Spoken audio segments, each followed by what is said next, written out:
Hello friends, speaking English के इस नए सेशन में आप सभी का एक बार फिर से स्वागत है। आज हम लोग बात करने जा रहे हैं प्रीपोजिशन की। जैसा कि नाम से ही काफ़ी कुछ समझ में आ रहा है कि ये वाक्य में पोजीशन को दर्शाता है। अगर डेफिनेशन की बात करें तो प्रीपोजिशन वो शब्द या शब्दों के समूह होते हैं जो किसी संज्ञा या सर्वनाम अथवा वाक्य के दूसरे शब्दों के बीच के संबंध को दर्शाते हैं, वो प्रीपोजिशन कहलाते हैं। ये प्रीपोजिशन प्रायः किसी संज्ञा या सर्वनाम के पहले प्रयोग किए जाते हैं और वो संज्ञा और सर्वनाम उस प्रीपोजिशन के ऑब्जेक्ट कहलाते हैं। जैसे आइए एक उदाहरण से देखते हैं। अगर मैं ये कहना चाहता हूँ कि किताब मेज पर रखी है, the book is kept on the table. जैसा कि आप देख रहे हैं कि ऑन यहाँ पर प्रीपोजिशन है जो संज्ञा हमारे बुक के साथ उस टेबल के संबंध को दर्शा रहा है कि बुक उस टेबल के ऊपर रखी है।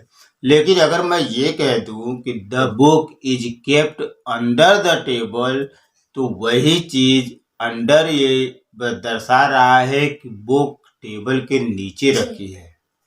तो जैसा आप देख रहे हैं कि ऑन ने बुक की पोजीशन ये बताई कि वो टेबल के ऊपर रखी है, लेकिन अंडर इस बात को दर्शा रहा है कि बुक टेबल के नीचे रखी है।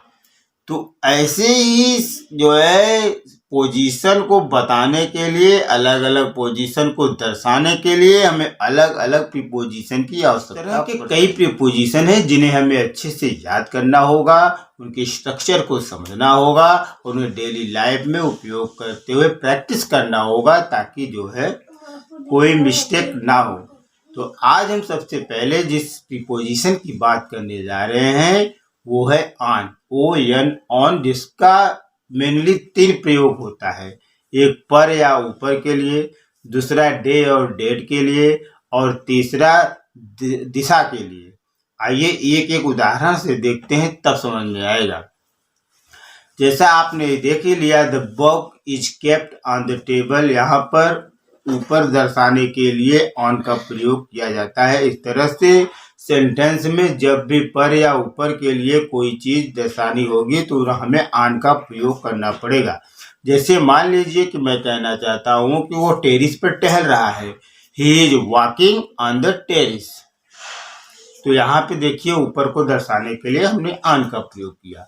दूसरा प्रयोग ऑन का होता है डे और डेट का। जब हम जो है सेंटेंस में ये बताना चाहते हैं, किसी डेट या डेट का जिक्र करते हैं, तो वहां पर ऑन का प्रयोग करते हैं। जैसे मैं ये कहना चाहता हूँ कि वो सोमवार को आएगा, he will come on Monday. अब अगर मैं ये कह दूं वो 25 जनवरी को गया, ही लेफ्ट ऑन 21 जनवरी। तो हमेशा याद रखिए जब भी डे और डेट की चर्चा होगी तो वहां पे उससे पहले ऑन का प्रयोग किया जाएगा। तीसरा प्रयोग ऑन का ये होता है कि जब हमें ये बताना हो कि दाईं ओर, ऑन द राइट, जब बताना हो बाईं ओर, ऑन द लेफ्ट। तो इस तरह से जो है जब भी दिशा दर्शानी हो तो हमको ऑन का प्रयोग करना पड़ेगा। जैसे वह दाईं ओर खड़ा था, he is standing on the right side. लेकिन जब हम जो है दिशा की बात करेंगे तो वहां पे भी ऑन का प्रयोग किया जाएगा। अब देख लेते हैं हमारा अगला प्रीपोजिशन है, इनके बारे में समझते हैं। इन का प्रयोग मेनली 3 जगह पे होता है। एक तो समय के साथ होता है, जैसे दिन में, गर्मियों में, जून में, मार्च में। जैसे वह जून में आएगा, ही विल कम इन जून। वह सुबह में खेलेगा, he will play in the morning. और दूसरा प्रयोग बड़ी जगह के लिए होता है, जैसे हम बड़ी सिटी या शहर या बड़े एरिया की बात करते हैं तो वहाँ पे इनका प्रयोग होता है। जैसे आई लिव इन दिल्ली, तो दिल्ली से पहले इन लगाया गया ये बताने के लिए कि मैं वहाँ रहता हूँ। जब भी बड़ी जगह का जिक्र, बड़ी शहर का जिक्र होता है तो वहाँ पर इनका प्रयोग किया जाता है। से ही स्टडी इन अमेरिका। और तीसरा और महत्वपूर्ण एक प्रयोग इनका ये होता है जब हम किसी चीज को किसी चीज के अंदर बताते हैं। जैसे कि जग में, इन द जग, ग्लास में, in the glass, there is no water in the glass.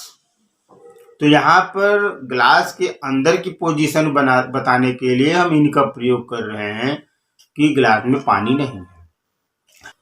हमारा अगला प्रीपोजिशन है from, FROM, from. From means से।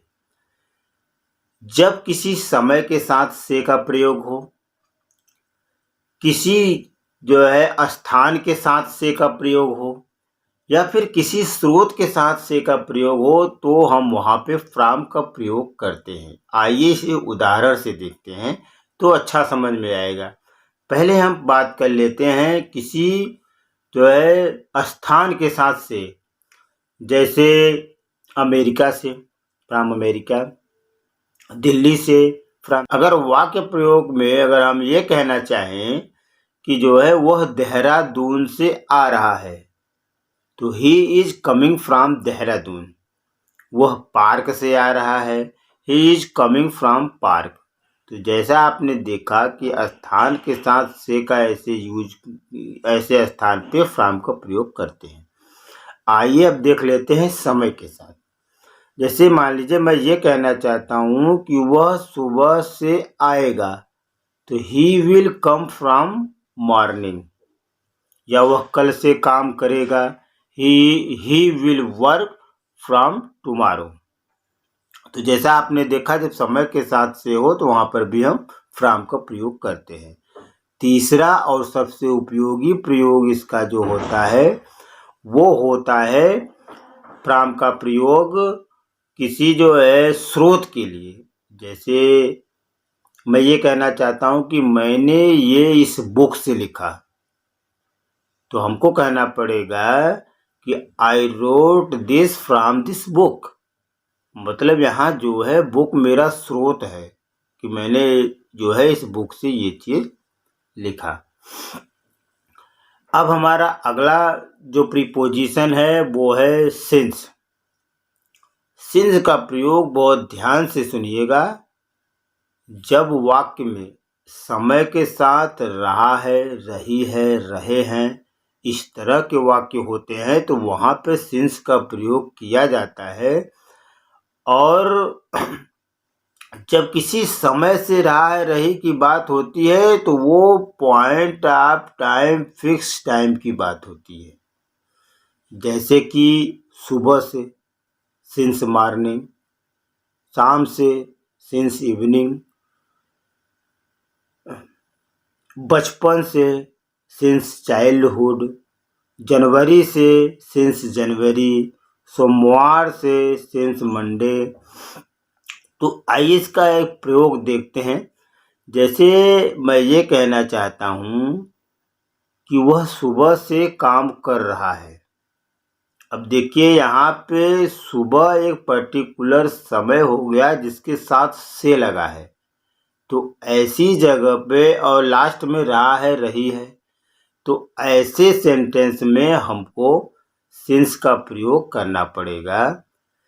कि मान लीजिए मैं कहना चाहता हूँ कि वह सुबह से खेल रहा है, तो he has been playing since morning. Radha सुबह से नाच रही है, Radha has been dancing since morning. वह बचपन से यहाँ पढ़ रहा है, he has been studying here since childhood. अब हमारा अगला प्रीपोजिशन है फॉर। फॉर का प्रयोग हम लोग जिस तरह से अभी देखा कि सिंस का प्रयोग समय के साथ से और रहा रही वाले वाक्यों में प्रयोग किया जाता है, उसी तरह से फार का भी प्रयोग इसी तरह के वाक्यों में किया जाता है, बस डिफरेंस ये होता है कि सिंस ऐसी जगहों पे प्रयोग किए जाते हैं जिन्हें जो पॉइंट ऑफ टाइम की बात करता है, जैसे 2 बजे से, सुबह से, जनवरी से, सोमवार से। लेकिन ये जो है फार का प्रयोग वहाँ किया जाता है जब पर्टिकुलर समय की बात न हो के पीरियड ऑफ टाइम की बात हो रही हो, जैसे 2 घंटे से, कई दिनों से, कई महीनों से। आइए उदाहरण से समझते हैं कि जब हमने सिंस में हम लोगों ने ये पढ़ा, वह सुबह से खेल रहा है। He has been playing since morning.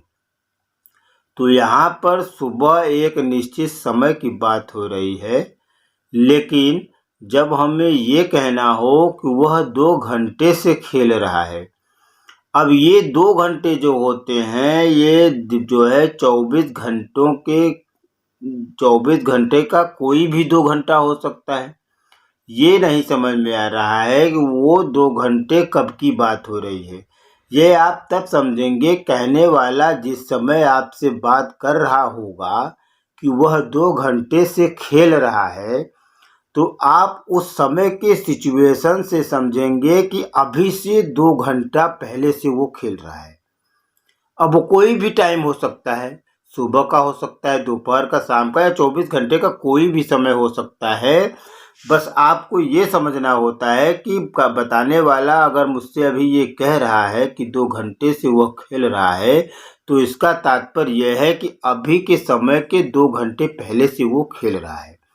तो इस तरह के जो है वाक्य बनाए जाते हैं वो फार के साथ बनाए जाते हैं। तो फिर मुझे ये कहना पड़ेगा कि he has been playing for 2 hours. यही डिफरेंस सिंस और फार के बीच का है। अब आइए देख लेते हैं फार के अगले यूज के बारे में। फार का अगला प्रयोग जो है वो किसी पर्पज के लिए यूज किया जाता है, जैसे पढ़ने के लिए, फॉर स्टडी, खाने के लिए, फॉर ईट। कहने का मतलब ये है कि जब सेंटेंस में कोई पर्पज दिखाया जा रहा हो तो वहाँ पे फार का प्रयोग किया जाता है। जैसे मैं ये कहना चाहता हूँ, वह मेरे पास पैसों के लिए आया। He came to me for money. अब यहाँ पे उसके आने का जो पर्पज है वो है पैसा लेना, या पैसे के लिए वो मेरे पास आया। तो यहाँ पे जो पर्पज जो है फार से व्यक्त किया जाता है। जैसे एक उदाहरण और लेते हैं, वह पढ़ने के लिए अमेरिका गया। He went America for study. तो यहाँ पे अमेरिका जाने का उसका पर्पज है पढ़ना। तो इस तरह से जब सेंटेंस में पर्पज की बात होती है, किसी उद्देश्य को दिखाया जाता है, तो वहाँ पे फार का प्रयोग करते हैं। फार का एक और प्रयोग होता है किसी चीज के बदले किसी चीज के आदान प्रदान के लिए। जैसे मैं ये कहना चाहता हूँ कि मैंने उसे 500 रुपए में मोबाइल दिया।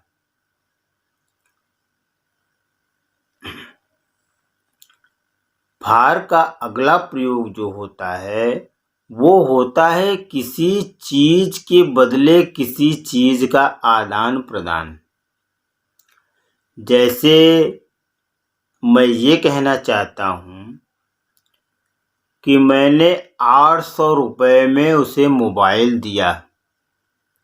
I gave him mobile for ₹800। तो यहाँ पर 800 रुपए लेके मैंने उसे मोबाइल दे दिया, ये एक आदान प्रदान। आइए एक और उदाहरण देखते हैं। जैसे मैं ये कहना चाहता हूँ he bought a pen for ₹5। उसने 5 रुपए में एक पेन खरीदा। अब यहाँ पे रुपया दे के उसने पेन लिया, तो इस तरह के सिचुएशन में भी फार का प्रयोग किया जाता है। आज का हमारा प्रीपोजिशन है आई एन इन, जिसका मतलब होता है में। आइए हम देखते हैं आज इसका कैसे उपयोग किया जाता है। इनका प्रयोग मेनली 3 संदर्भ में किया जाता है। जब किसी स्थान के साथ में का प्रयोग हो, जब किसी समय के साथ में का प्रयोग हो, जब किसी चीज का किसी वस्तु के अंदर के लिए में का प्रयोग हो। आइए आज हम इसे उदाहरण से अच्छे से समझते हैं। सबसे पहले बात कर लेते हैं समय के साथ में। समय के साथ में का मतलब यह है कि जैसे 2006 में, जनवरी में, मार्च में, सुबह में, शाम में। इसका एक उदाहरण लेते हैं। जैसे हम ये कहना चाहते हैं कि वो 2006 में पैदा हुआ। He born in 2006. वो फरवरी में गया। He went in February. वह 2024 में आएगा। He will come in 2024. अब बात कर लेते हैं जब किसी स्थान के साथ में का प्रयोग हो। जैसे वह अमेरिका में पढ़ेगा। He will study in America. मैं दिल्ली में रहता हूँ। I live in Delhi. और तीसरा और इम्पोर्टेंट हमारा उपयोग है जब किसी चीज के अंदर बताया जाए। जैसे मेरे वॉलेट में पैसे नहीं है। There is no money in my wallet. यहाँ वॉलेट के अंदर पैसे की बात हो रही है, तो यहाँ इनके लिए इनका प्रयोग किया गया। अब हमारा अगला प्रीपोजिशन जो है वो है इनटू। इनटू का प्रयोग किसी व्यक्ति या वस्तु का किसी चीज के अंदर के लिए बात होती है, लेकिन जब बात गतिशील अवस्था में की जा रही हो। जैसे वह कमरे में जा रहा है। He is going into the room. जाते वक्त उसका जो है पोजीशन ये है कि वो गतिशील अवस्था में जा रहा है, इसलिए वहां पर इनटू का प्रयोग होगा। अगर मैं ये कहता कि वह कमरे में है, तो यहाँ किसी गतिशील की बात नहीं हो रही है, वो पहले से ऑलरेडी कमरे में है। तो वहां पर हम इनटू का प्रयोग न करके, बल्कि जैसा मैंने अभी बताया कि इन का प्रयोग किया जाएगा। जैसे he is in the room. तो मेन डिफरेंस यही है कि जब हमें कोई वस्तु या व्यक्ति को कहीं होने या रहने के लिए में का प्रयोग किया जाता है और वो गतिशील अवस्था में नहीं है तो इन, और अगर गतिशील अवस्था में है तो इनटू का प्रयोग करेंगे। जैसे अगर मैं ये कहना चाहता हूं कि वह नदी में कूदा। He jumped into the river. यहाँ हम इनका प्रयोग नहीं कर सकते क्योंकि वो गतिशील अवस्था ये बता रही है कि वो कूदा, मतलब वो जंप करके जब कूदा तो वो जाहिर सी बात है कि वो जो है गतिशील अवस्था में ही कूदेगा। यहाँ एक जगह ठहरने या रहने की बात तो हो नहीं रही है। तो जब गतिशील की बात ना हो तो इन, जब गतिशील की बात हो तो इनटू। हमारा अगला प्रीपोजिशन है बिफोर। BEFORE। बिफोर मीन्स पहले के लिए प्रयोग किया जाता है और दूसरा प्रयोग इसका सामने के लिए होता है। जैसे अगर मैं ये कहना चाहता हूं कि मैं तुमसे पहले आऊंगा। I will come before you. गाड़ी समय से पहले आएगी। The train will come before time. दूसरा सामने के लिए जब बिफोर का प्रयोग इस तरह से करते हैं, जब हमें ये कहना हो अब वो मेरे सामने खड़ा है। Now he is standing before me. हमारा अगला प्रीपोजिशन है AFTER, आफ्टर। आफ्टर का प्रयोग 2 सेंस में किया जाता है। एक है बाद में और दूसरा किसी के पीछे पड़ना। आइए इसे हम उदाहरण से समझते हैं। जैसे मैं ये कहना चाहता हूँ, मैं ऑफिस रमेश के बाद पहुंचा। I reached office after Ramesh. दूसरा एक और उदाहरण देखते हैं कि वह तुमसे 10 बजे के बाद मिलेगा। He will meet you after 10। आइए अब दूसरा प्रयोग देखते हैं जिसका मतलब होता है किसी के पीछे पड़ना। इसके लिए भी आफ्टर का प्रयोग किया जाता है। जैसे he was unnecessarily after that girl. वह बेवजह उस लड़की के पीछे पड़ा हुआ था। या एक और उदाहरण देखते हैं, Ram is after her. Ram उसके पीछे पड़ा है। हमारा अगला प्रीपोजिशन है बी वाई बाई, जिसका प्रयोग 4 तरह के सेंटेंस में किए जाते हैं। इसे बहुत ध्यान से समझिएगा क्योंकि बहुत ही इंपॉर्टेंट प्रीपोजिशन है ये। बाई का प्रयोग मुख्यतः 4 जगह पर किया जाता है। जब सेंटेंस में द्वारा का संदर्भ हो पैसिव वॉइस में, तो वहां पे बाई का प्रयोग किया जाता है। पैसिव वॉइस के बारे में आपको टेंसेस के बाद आगे वीडियो में बताया जाएगा। और दूसरा प्रयोग बाई का होता है जब किसी वाहन के साथ वाहन में सफर करने के संबंध में बताया जाता है। अभी हम उदाहरण से इसे समझेंगे। पहले आप ये देख लीजिए कि कहाँ कहाँ प्रयोग किया जाता है।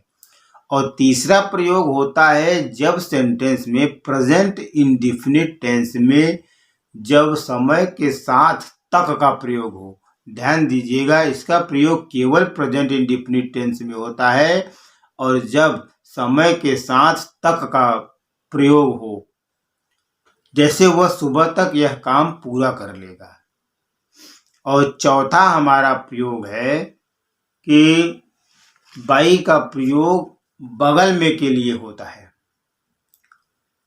तो आइए इन चारों प्रयोगों को एक एक करके ध्यान से देखते हैं उदाहरण के साथ। पहला प्रयोग देख लेते हैं द्वारा, पैसिव वॉइस में। मुझे किसी के द्वारा रोका गया। I was stopped by someone. यहाँ पर जो है किसी के द्वारा रोका गया, तो यहाँ द्वारा के लिए बाई का प्रयोग किया गया है जो कि सेंटेंस पैसिव वॉइस में है।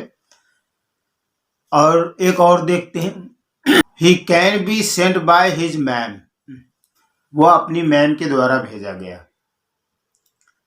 और दूसरा जो प्रयोग है वो किसी वाहन के साथ सफर करने के संबंध में होता है। जब ये बताना हो सफर के लिए कि बस के द्वारा बाई बस, ट्रेन के द्वारा बाई ट्रेन, प्लेन के द्वारा बाई प्लेन। आइए इसका उदाहरण देखते हैं। I travelled by bus. मैंने बस से सफर किया।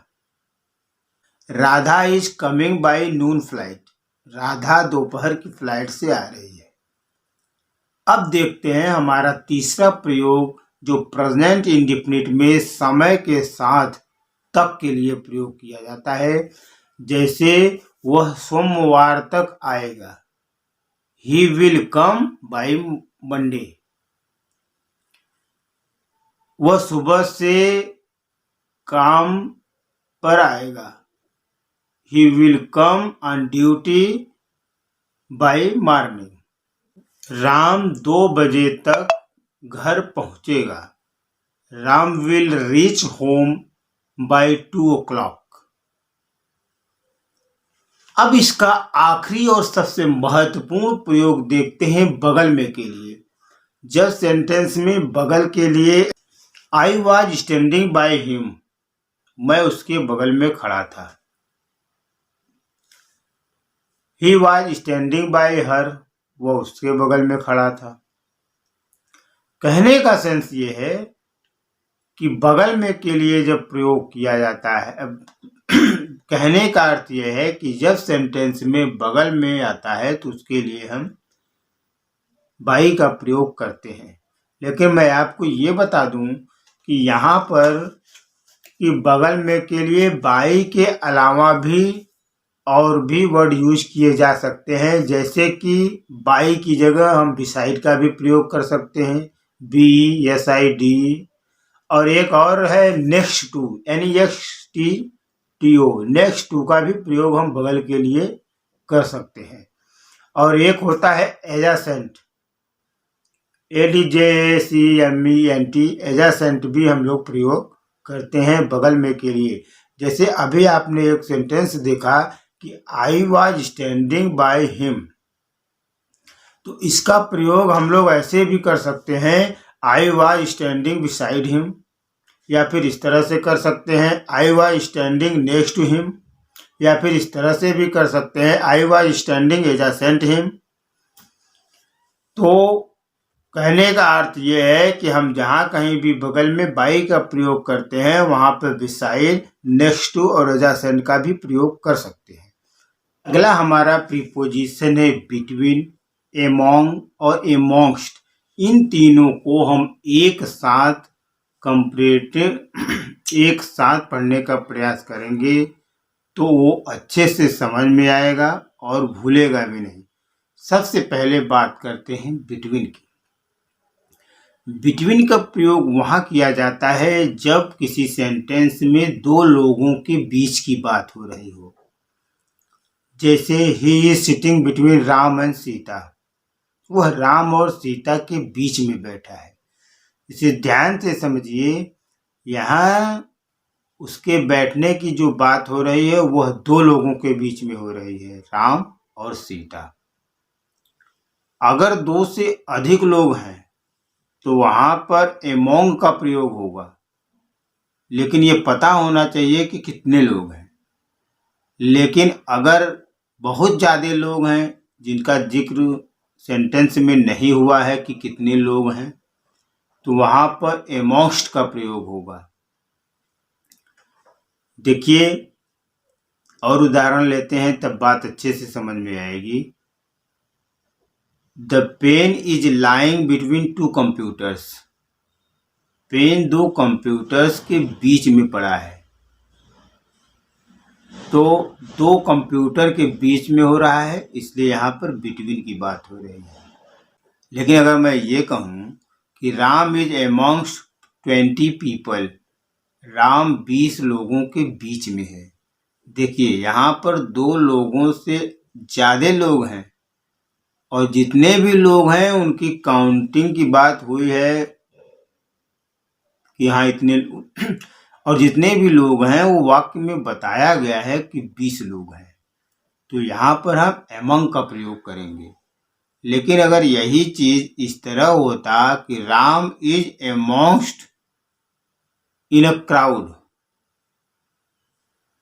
तो यहाँ पे राम को क्राउड के बीच में बताया गया है, भीड़ के बीच में, जहाँ ये पता नहीं है कि वहाँ कितने लोग हैं। तो ऐसे जगह पर हम लोग एमोंगस्ट का प्रयोग करते हैं।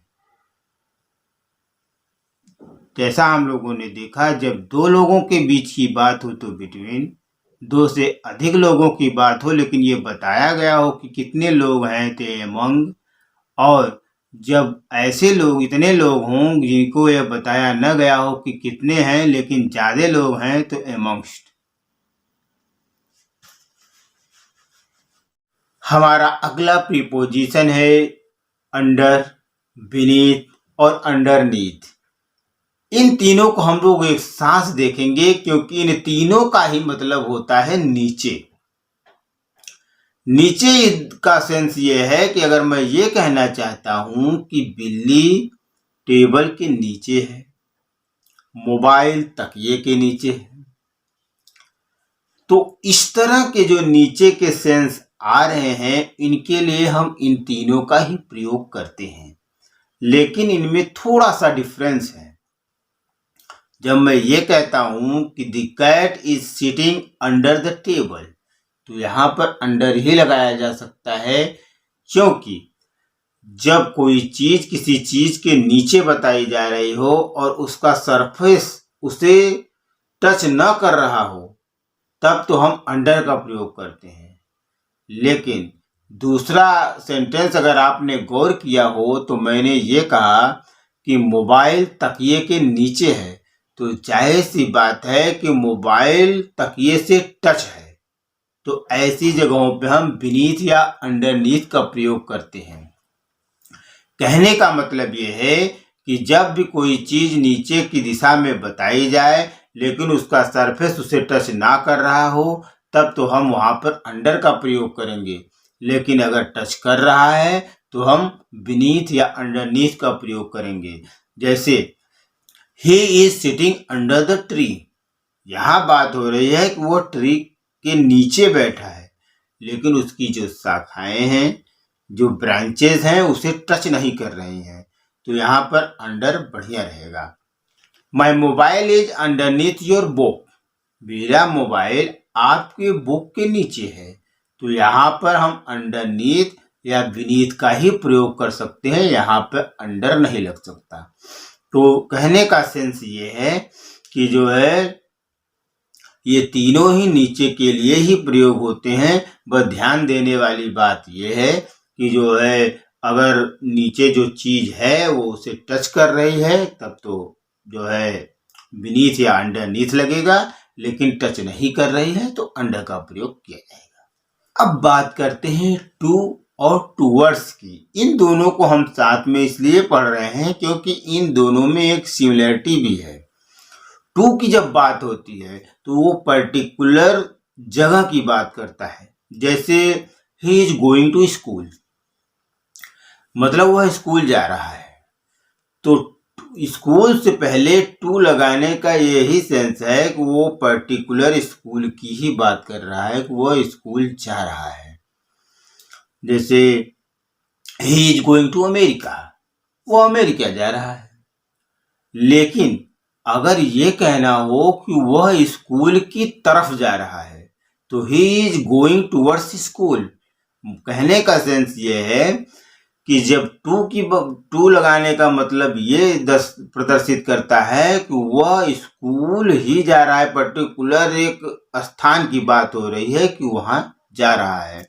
लेकिन जब टूवर्ड्स की बात करते हैं तो वो इस बात को प्रदर्शित करता है कि वो जहां जा रहा है वो उसी दिशा में स्कूल भी है, मतलब वह स्कूल की ओर जा रहा है।